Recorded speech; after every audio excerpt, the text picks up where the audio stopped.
আজকে এই ভিডিওটাতে তোমাদের সঙ্গে শেয়ার করব পুরো চাকলা ভ্রমণের তথ্য। এই ভিডিওটাতে তোমরা দেখতে পাবে।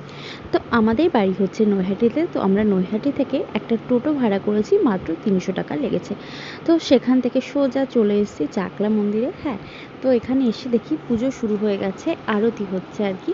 তো এখানটায় না মানে একদম ভিডিও করা নিষিদ্ধ, তবুও আমি ফোনটা একদম লুকিয়ে লুকিয়ে ভিডিও করেছি। ব্যাস, আরতি কমপ্লিট। তারপর এখানে বসে আছি সবাই মিলে। মন্দির চত্বরে অনেক জায়গা আছে, তোমরা ঘুরে ঘুরে দেখতে পারো। আমরা এখানে বসে বিশ্রাম করছি।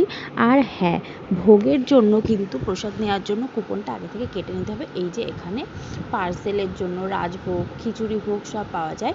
তো খিচুড়ি ভোগে কী কী থাকছে সেটাও আমি তোমাদের সঙ্গে জানাবো। যাই হোক, ওখান থেকে আমরা খাওয়ার ভিডিওটা আর করলাম না, কারণ পার্সেল নিয়ে নিয়েছিলাম।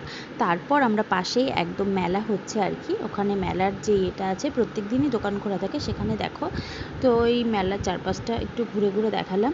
তো লোকনাথ বাবা যখন জন্ম দিতে আর কি, সেই সময়টায় খুব ভালোভাবে মানে খুব বড় সড়ো করে মেলা হয়। তো তোমাদের সঙ্গে ভিডিওটা শেয়ার করলাম, কেমন লাগলো অবশ্যই অবশ্যই জানিও। আর তারপর আমরা দেখো আর একটু মন্দিরের ওপর তলাটায় যেটাই আছে ওখানে একটু চলে গেলাম। যদিও ফাঁকা ছিল, ঠিক আছে, ওই জন্য ভিডিওটা ভালোভাবেই করতে পেরেছি। খুব একটা যে ভিড় ছিল সেটা নয়। তো এরকম তীর্থস্থানে তোমাদের কাদের কাদের ঘুরতে ভালো লাগে অবশ্যই জানিও। আর ভালো লাগলে ভিডিওটা অবশ্যই অবশ্যই শেয়ার করো।